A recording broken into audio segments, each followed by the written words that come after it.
ഇന്ന് ഞാൻ സംസാരിക്കാൻ ആഗ്രഹിക്കുന്നത് ഇന്ത്യൻ വാഹന വിപണിയിൽ ഒരുപാട് പ്രതീക്ഷകളോടെ വരികയും എന്നാൽ ദയനീയമായി പരാജയപ്പെട്ട് മടങ്ങിപ്പോവുകയും ചെയ്ത ഒരു വാഹന ബ്രാൻഡിന്റെ കഥയാണ് ഫിയറ്റ്. ഇന്ത്യൻ മോട്ടോർ വാഹന ചരിത്രത്തിലെ ഒരു സുപ്രധാന അധ്യായമായിരുന്നു ഫിയറ്റിൻ്റേത്. എന്നാൽ എന്തുകൊണ്ടാണ് ഈ ഇറ്റാലിയൻ ഭീമൻ ഇവിടെ വീണുപോയത്? നമുക്ക് ആ ചരിത്രത്തിലൂടെ ഒന്ന് സഞ്ചരിക്കാം. ഫിയറ്റിന്റെ ഇന്ത്യൻ ബന്ധം ഇന്നോ ഇന്നലെയോ തുടങ്ങിയതല്ല. 1950കളിലാണ് ഫിയറ്റ് ഇന്ത്യയിൽ എത്തുന്നത്.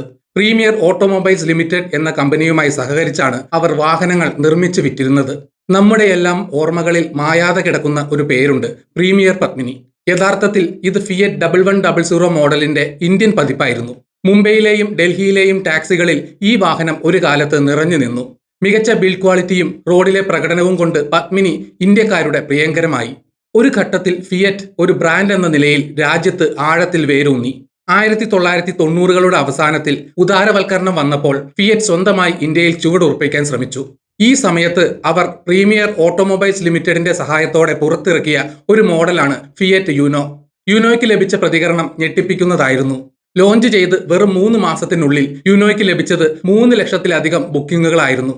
എന്നാൽ പത്മിനി ഓട്ടോമൊബൈൽസ് ലിമിറ്റഡിന്റെ മുംബൈയിലെ പ്ലാന്റിൽ തൊഴിലാളി പ്രശ്നങ്ങളും മറ്റ് സാങ്കേതിക തടസ്സങ്ങളും കാരണം കമ്പനിക്ക് വിതരണം ചെയ്യാൻ സാധിച്ചത് കേവലം 617 കാറുകൾ മാത്രമായിരുന്നു. ഇതൊരു വലിയ തിരിച്ചടിയായി. 3 ലക്ഷം പേർ കാത്തിരുന്നിടത്ത് 617 കാറുകൾ മാത്രം വിതരണം ചെയ്തത് ഫിയറ്റിന്റെ ബ്രാൻഡ് ഇമേജിനെ തകർത്തു. ഒരു പുതിയ കാർ നിർമ്മാതാവിന്റെ വിശ്വാസ്യത തകരാൻ ഈ ഒരൊറ്റ സംഭവം ധാരാളമായിരുന്നു. ഈ മോശം പ്രതിച്ഛായ പിന്നീട് ഫിയറ്റിനെ വർഷങ്ങളോളം വേട്ടയാടി. ഈ തിരിച്ചടികളിൽ നിന്ന് കരകയറാൻ വേണ്ടിയാണ് ഫിയറ്റ് ഇന്ത്യയിലെ ഏറ്റവും വലിയ വാഹന നിർമ്മാതാക്കളിൽ ഒരാളായ ടാറ്റ മോട്ടോഴ്സുമായി കൈകോർത്തത്. 1997ൽ ആരംഭിച്ച ചർച്ചകൾക്ക് ശേഷം 2007ലാണ് ഇവർ ഔദ്യോഗികമായി ഒരു സംയുക്ത സംരംഭത്തിന് രൂപം നൽകിയത്.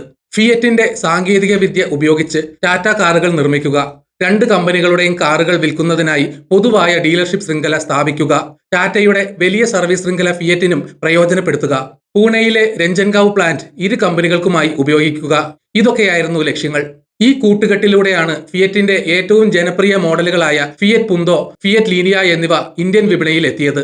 ഈ പങ്കാളിത്തം വലിയ പ്രതീക്ഷ നൽകിയെങ്കിലും ഇത് ഫിയറ്റിന്റെ പരാജയത്തിന് മറ്റൊരു കാരണമായി മാറി. ഫിയറ്റ് കാറുകളും ടാറ്റ കാറുകളും ഒരേ ഷോറൂമുകളിലാണ് വിറ്റഴിച്ചിരുന്നത്. എന്നാൽ ഡീലർമാർക്ക് ഫിയറ്റ് കാറുകൾ വിൽക്കുന്നതിനേക്കാൾ കൂടുതൽ ലാഭം ലഭിച്ചിരുന്നത് ടാറ്റയുടെ ഇൻഡിഗോ മാൻസ, ഇൻഡിഗോ വിസ്റ്റ തുടങ്ങിയ മോഡലുകൾ വിൽക്കുമ്പോഴായിരുന്നു. സ്വാഭാവികമായും ഷോറൂമിൽ വരുന്ന ഉപഭോക്താക്കളെ ഡീലർമാർ ടാറ്റ കാറുകളിലേക്ക് തിരിച്ചുവിട്ടു. ഇത് ഫിയറ്റിന്റെ വിൽപ്പന കുറയാൻ കാരണമായി. വിൽപ്പന, സർവീസ്, സ്പെയർ പാർട്സ് വിതരണം എന്നിവയിൽ ഫിയറ്റ് പൂർണ്ണമായും ടാറ്റയെ ആശ്രയിച്ചു. ഇത് ഫിയറ്റിന് സ്വന്തമായി ഒരു ശക്തമായ നെറ്റ്വർക്ക് കെട്ടിപ്പടുക്കുന്നതിൽ തടസ്സമുണ്ടാക്കി. 2 കമ്പനികളുടെയും പ്രവർത്തന രീതികളും ലക്ഷ്യങ്ങളും വ്യത്യസ്തമായിരുന്നു. അവർ പരസ്പരം സംതൃപ്തരല്ലായിരുന്നു. 2012 ആയപ്പോഴേക്കും ഈ കൂട്ടുകെട്ട് അവസാനിച്ചു. ഫിയറ്റ് സ്വന്തമായി ഡീലർഷിപ്പുകൾ തുടങ്ങാൻ നിർബന്ധിതരായി. ടാറ്റയുമായുള്ള ബന്ധം വേർപ്പെടുത്തിയ ശേഷം ഫിയറ്റ് ഒറ്റയ്ക്ക് മുന്നോട്ടു പോകാൻ ശ്രമിച്ചെങ്കിലും വിപണിയിലെ മത്സരം അതിശക്തമായിരുന്നു. ഫിയറ്റിന്റെ തകർച്ചയ്ക്ക് കാരണമായ പ്രധാന ഘടകങ്ങൾ ഏതൊക്കെയെന്ന് നോക്കിയാൽ, ദുർബലമായ സർവീസ് ശൃംഖലയും സ്പെയർ പാർട്സ് ക്ഷാമവുമാണ് ഫിയറ്റിന്റെ പരാജയത്തിലെ ഏറ്റവും വലിയ വില്ലൻ. ഇന്ത്യൻ ഉപഭോക്താക്കൾ ഒരു കാർ വാങ്ങുമ്പോൾ ഏറ്റവും കൂടുതൽ പ്രാധാന്യം നൽകുന്നത് അതിന്റെ സർവീസ് ലഭ്യതയ്ക്കും പരിപാലന ചിലവിനുമാണ്. ഈ കാര്യത്തിൽ ഫിയറ്റ് തീർത്തും പരാജയപ്പെട്ടു. ഇന്ത്യയിൽ മാരുതി സുസുക്കിക്ക് 3000-ലധികം ഡീലർഷിപ്പുകൾ ഉണ്ടായിരുന്നപ്പോൾ ഫിയറ്റിന് അവസാന നാളുകളിൽ ആകെയുണ്ടായിരുന്നത് 65 ഡീലർഷിപ്പുകൾ മാത്രമായിരുന്നു. മെട്രോ നഗരങ്ങളിൽ പോലും ഫിയറ്റ് സർവീസ് സെന്ററുകൾ കുറവായിരുന്നു. പലപ്പോഴും ചെറിയ അറ്റകുറ്റപ്പണികൾക്ക് പോലും ഉപഭോക്താക്കൾ മാസങ്ങളോളം സ്പെയർ പാർട്സുകൾക്കായി കാത്തിരിക്കേണ്ടി വന്നു. ഇത് ഉപഭോക്താക്കൾക്കിടയിൽ ഫിയറ്റിന്റെ വിശ്വാസ്യത പൂർണ്ണമായും ഇല്ലാതാക്കി. മറ്റ് നിർമ്മാതാക്കളായ മാരുതിയും ഹുണ്ടായിയും വർഷം തോറും പുതിയ മോഡലുകളും പതിപ്പുകളും ഇറക്കി വിപണി പിടിച്ചപ്പോൾ ഫിയറ്റ് അവരുടെ ഉൽപ്പന്നങ്ങൾ പുതുക്കുന്നതിൽ ശ്രദ്ധിച്ചില്ല.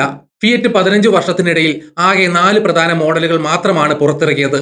പുൻഡോയും ലീനിയയും 2009ൽ ലോഞ്ച് ചെയ്ത ശേഷം പിന്നീട് വലിയ മാറ്റങ്ങളോ പകരക്കാരോ ഇല്ലാതെ 2019 വരെ വിൽക്കുകയും ചെയ്തു.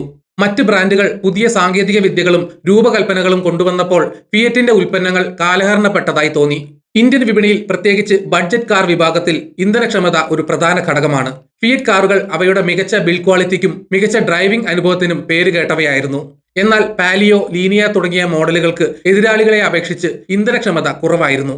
ഇന്ത്യൻ ഉപഭോക്താക്കൾ പെർഫോമൻസിനേക്കാൾ കൂടുതൽ മൈലേജിന് പ്രാധാന്യം നൽകിയപ്പോൾ ഫിയറ്റ് പിന്നോട്ടു പോയി. മാരുതി സുസുക്കി, ഹുണ്ടായി തുടങ്ങിയ ആഭ്യന്തര അന്തർദേശീയ ഭീമന്മാർ ഇന്ത്യൻ വിപണിയിൽ ആധിപത്യം സ്ഥാപിച്ചു. കോമ്പറ്റീറ്റീവ് പ്രൈസിംഗിൽ പുതിയ ഫീച്ചറുകളും കുറഞ്ഞ പരിപാലന ചെലവുകളുമുള്ള കാറുകൾ അവർ നൽകി. ഈ തീവ്രമായ മത്സരത്തിൽ ഫിയറ്റിന് തങ്ങളുടേതായ ഒരു സ്ഥാനം കണ്ടെത്താൻ സാധിച്ചില്ല. 2018 ഒരു മാസം ശരാശരി 60-ൽ താഴെ കാറുകൾ മാത്രമാണ് ഫിയറ്റ് വിറ്റഴിച്ചിരുന്നത്. ഇന്ത്യൻ വിപണിയിൽ 1% മാർക്കറ്റ് ഷെയർ പോലും നേടാൻ അവർക്ക് കഴിഞ്ഞില്ല. 2020 ഏപ്രിൽ മുതൽ ഇന്ത്യയിൽ ഭാരത് സ്റ്റേജ് BS6 മലിനീകരണ നിയന്ത്രണ മാനദണ്ഡങ്ങൾ നിർബന്ധമായി. പഴയ മോഡലുകളിലെ എഞ്ചിനുകൾ BS6 നിലവാരത്തിലേക്ക് ഉയർത്തുന്നത് ഫിയറ്റിന് വലിയ സാമ്പത്തിക ബാധ്യത വരുത്തി. ഈ ഭീമമായ ചെലവ് വഹിക്കാൻ കമ്പനിക്ക് സാധിക്കാതെ വന്നു. ഫിയറ്റിന്റെ പേരന്റ് കമ്പനിയായ ഫിയറ്റ് ക്രൈസ്ലർ ഓട്ടോമൊബൈൽസ് 2017 അവരുടെ പ്രീമിയം അമേരിക്കൻ ബ്രാൻഡായ ജീപ്പ് ഇന്ത്യയിൽ അവതരിപ്പിച്ചു. ജീപ്പ് കോമ്പസ് പോലുള്ള മോഡലുകൾക്ക് നല്ല സ്വീകാര്യത ലഭിച്ചു. ഇതോടെ കമ്പനിയുടെ ശ്രദ്ധ മുഴുവൻ ലാഭകരമായ ജീപ്പ് ബ്രാൻഡിലേക്ക് മാറുകയും ഫിയറ്റിനെ കൈവിടുകയും ചെയ്തു. ഈ കാരണങ്ങളാൽ 2019 തുടക്കത്തിൽ ഫിയറ്റ് പുൻഡോ ലീനിയ തുടങ്ങിയ മോഡലുകളുടെ ഉൽപാദനം നിർത്തലാക്കുകയും 2019 തന്നെ ഒരു ബ്രാൻഡ് എന്ന നിലയിൽ ഇന്ത്യൻ വിപണിയിൽ നിന്ന് ഫിയറ്റ് പിന്മാറുകയും ചെയ്തു. ഫിയറ്റിന്റെ ഇന്ത്യൻ പരാജയം ലോകത്തിലെ മറ്റു വാഹന നിർമ്മാതാക്കൾക്ക് ഒരു വലിയ പാഠമാണ്. മികച്ച എഞ്ചിനീയറിംഗോ ബിൽഡ് ക്വാളിറ്റിയോ മാത്രം പോരാ ഒരു വിപണിയിൽ വിജയിക്കാൻ. ആഫ്റ്റർ സെയിൽസ് സർവീസ് ശക്തമായിരിക്കണം. സ്പെയർ പാർട്സുകൾ എളുപ്പത്തിൽ ലഭ്യമാകണം. ഉൽപ്പന്നങ്ങൾ വിപണിയുടെ ആവശ്യകതകൾക്കനുസരിച്ച് കാലാകാലങ്ങളിൽ പുതുക്കണം. ഇന്ധനക്ഷമത പോലുള്ള പ്രാദേശിക മുൻഗണനകളെ മാനിക്കണം. ഇന്ന് ഫിയറ്റിന്റെ മാതൃ കമ്പനി ഫിയറ്റ് ക്രൈസ്ലർ ഗ്രൂപ്പും പ്യൂഷോ ഗ്രൂപ്പും ചേർന്ന് സ്റ്റെല്ലാന്റിസ് എന്ന പുതിയ ഗ്രൂപ്പായി മാറിയിട്ടുണ്ട്. സ്റ്റെല്ലാന്റിസ് ഇപ്പോൾ ജീപ്പ്, സിട്രോൺ എന്നീ ബ്രാൻഡുകളിലാണ് ശ്രദ്ധ കേന്ദ്രീകരിക്കുന്നത്. എങ്കിലും ഭാവിയിൽ ഫിയറ്റ് ബ്രാൻഡിനെ ഇന്ത്യയിലേക്ക് തിരികെ കൊണ്ടുവരുന്നതിനെക്കുറിച്ച് ആലോചിക്കുന്നുണ്ടെന്ന് 2023 റിപ്പോർട്ടുകൾ സൂചിപ്പിക്കുന്നു. ഒരുപക്ഷെ ഇലക്ട്രിക് കാറുകളോട് കൂടിയാകാം ഫിയറ്റിന്റെ രണ്ടാം വരവ്. എന്തായാലും ഫിയറ്റ് ഇന്ത്യക്ക് നൽകിയ ശക്തമായ ബിൽഡ് ക്വാളിറ്റിയുള്ള കാറുകളെയും മാരുതിയും ടാറ്റയും ഉൾപ്പെടെ പല കമ്പനികൾ ഉപയോഗിച്ചിരുന്ന അവരുടെ പ്രശസ്തമായ 1.3 ലിറ്റർ മൾട്ടിജെറ്റ് ഡീസൽ എഞ്ചിനെയും ഓർക്കാതിരിക്കാൻ കഴിയില്ല. ഇന്ത്യൻ വിപണിയുടെ സങ്കീർണതയും ഉപഭോക്താവിന്റെ ആവശ്യകതകൾ മനസ്സിലാക്കാത്തതിന്റെ ഫലവുമാണ് ഫിയറ്റിന്റെ തകർച്ചയ്ക്ക് പ്രധാന കാരണം. ഇത്രയും നേരം ശ്രദ്ധയോടെ കേട്ടിരുന്ന എല്ലാവർക്കും എന്റെ നന്ദി. പുതിയ വീഡിയോയുമായി വീണ്ടും കാണാം. ജയ് ഹിന്ദ്.